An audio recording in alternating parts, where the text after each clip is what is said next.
There was a horrible and tragic shooting over the weekend. In a sense, it was really sort of two mass shootings at Al Noor Mosque and at the Linwood Islamic Center Mosque in Christchurch, New Zealand. At this point, we believe that 50 people were killed and another 50 people were injured. We know that the alleged shooter is a 28-year-old white supremacist who live streamed the first attack, has been arrested and charged with murder.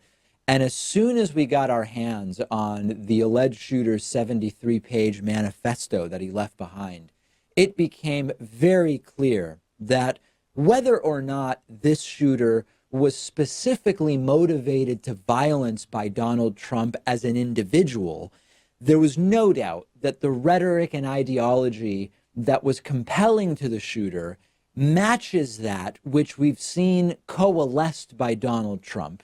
And this is effectively undeniable. And there have been all sorts of defenses, which we will talk about momentarily.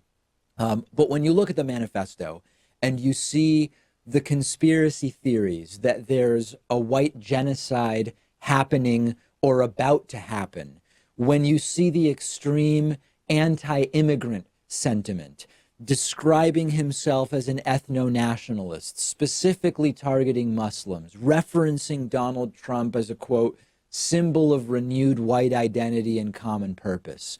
Those who want to separate Trump from this incident point out, well, hold on, the shooter wrote in their manifesto that they don't support Trump as a policymaker. It's not a defense, okay? Cut it. That's just a ridiculous defense. Every white supremacist says that. They don't see Trump as a path to white supremacist policy. They see him as generally renewing and fomenting the conditions and atmosphere in which white supremacy has a better chance of growing and expanding. When I interviewed white nationalist Richard Spencer a couple years ago at this point, he literally said it to me in almost those exact words during an interview. It's not that Trump is going to do the thing. It's that he's the closest that they've had, and he's sort of allowed this environment to foment. So those who want to separate Trump from this incident say the shooter was an eco-fascist who believes in global warming. Hate to break it to you, most people believe in global warming at this point, especially in the rest of the developed world. Climate change, I should better call it.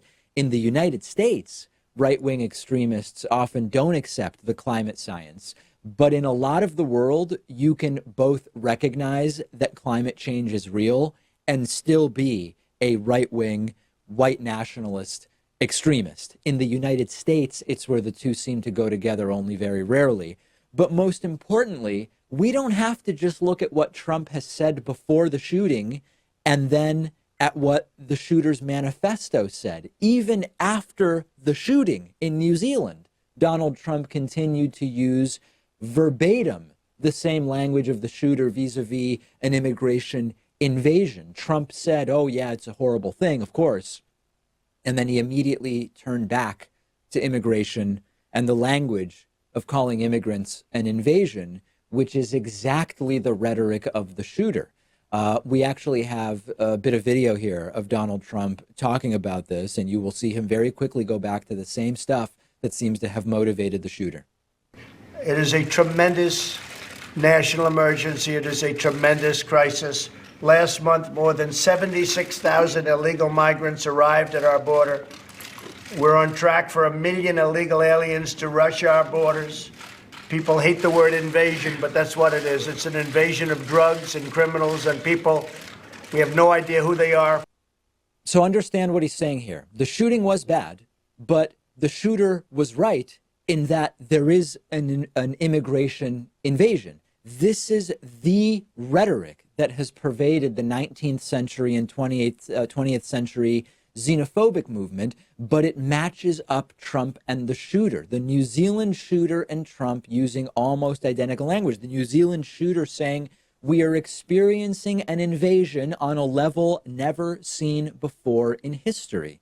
Donald Trump not only saying people hate the word invasion, but that's what it is, but Donald Trump clearly believes that this is a worse, quote, invasion than we've had in a long time, because he declared a national emergency around it, one that is absolutely and utterly bogus. The relevant mechanism here is called stochastic terrorism. I've spoken about this before. This is when you publicly demonize a person, an institution, a group, and what happens statistically is the likely motivation of an individual to commit violent acts. It's statistically probable, but you can't predict who will do it. When you think back to that right-wing host, Glenn Beck, who maybe you've forgotten about at this point, and when he would always go on and on about the evils of the Tides Foundation, it was not terrorism in the sense that he was specifically telling an audience member to go and try to attack the Tides Foundation, but his audience was big enough that it became statistically likely that someone would be inspired to commit violence against the Tides Foundation, and indeed, someone did. And they were caught, I believe it was with weapons on a highway, before they were actually able to commit that act of violence. Stochastic terrorism is the term here, and incredibly, I'm going to be talking about it twice on today's program, including in the next story. One of today's sponsors is privacy.com/Pakman. This is a free service that I've actually been using myself for a while now, and I love it. You just take a few seconds to link your debit card or bank account to privacy.com's mobile app or browser extension for Firefox and Chrome.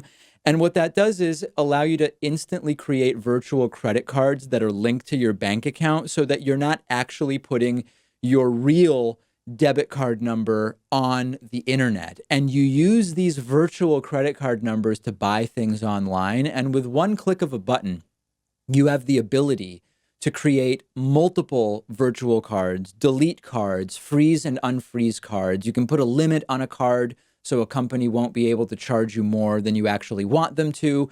And it protects you from being hacked. It protects you from companies being hacked, which we've been talking about for a while on the program.